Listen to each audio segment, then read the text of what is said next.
নমস্কার বন্ধুরা, অনিফার্স world YouTube চ্যানেলে আপনাদেরকে স্বাগত। পঞ্চায়েত এবং গ্রামীণ উন্নয়ন দপ্তর থেকে কর্মীদের জন্য ইম্পর্ট্যান্ট একটা নির্দেশিকা দেওয়া হয়েছে গতকাল। ডেটটা দেখুন, 22শে জুন 2026। এই নির্দেশটি সমস্ত ডিএমদেরকে দেওয়া হয়েছে, সমস্ত জেলার ডিএমদেরকে এই নির্দেশটা দেওয়া হয়েছে দপ্তর থেকে। তাহলে বিষয়টা কি? বিষয়টা হচ্ছে transfer of PRI officials posted for more than 3 years in the same place regarding. অর্থাৎ রাজ্যের পঞ্চায়েত এবং পঞ্চায়েত সমিতির অধীনে কর্মীদের মধ্যে যারা একই স্থানে 3 বছরের বেশি কর্মরত অবস্থায় রয়েছেন তাদের বদলি সংক্রান্ত এই অর্ডারটি দেওয়া হয়েছে।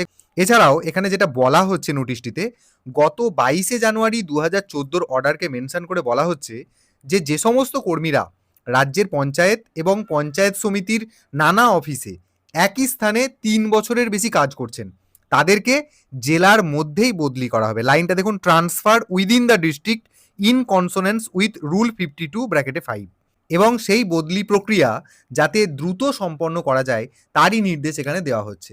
তো এর মূল উদ্দেশ্য হচ্ছে একটাই, যে সরকারি অর্ডার অনুযায়ী দীর্ঘদিন একই কর্মস্থলে থাকা কর্মীদের প্রশাসনিক স্বচ্ছতা এবং পরিষেবা প্রদানের এফিসিয়েন্সি বৃদ্ধির কারণে নির্দিষ্ট নিয়ম মেনেই এই ট্রান্সফার প্রক্রিয়া শুরু করা হবে।